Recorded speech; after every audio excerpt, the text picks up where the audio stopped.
இயேசு கிறிஸ்துவின் இன்ப இனிய நாமத்தில் வாழ்த்துகிறோம். இன்றைய வேத வசனம்.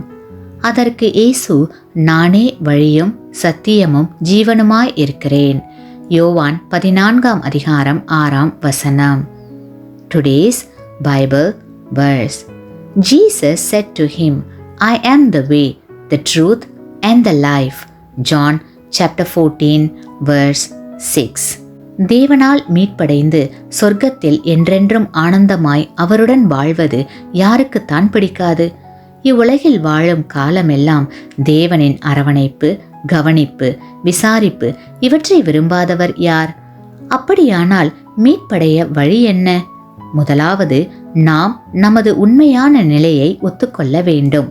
இரண்டாவது, நம்முடைய பாவத்திற்கு பரிகாரி இயேசு கிறிஸ்துதான் என்று நம்பி அவரை நம்முடைய சொந்த மீட்பராக ஏற்றுக்கொள்ள வேண்டும்.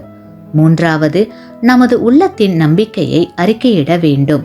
இயேசுவே ஆண்டவர் என்று வாயார அறிக்கையிட்டு நமது உள்ளத்தில் நம்பினால் மீட்பு பெறுவோம். கிறிஸ்துவுக்குள் அன்பான சகோதர சகோதரிகளே, இந்த வாயின் அறிக்கைக்கும் தேவனுக்கு கீழ்ப்படிதலுக்கும் அடையாளமாகத்தான் திருமுழுக்கு ஏற்படுத்தப்பட்டுள்ளது.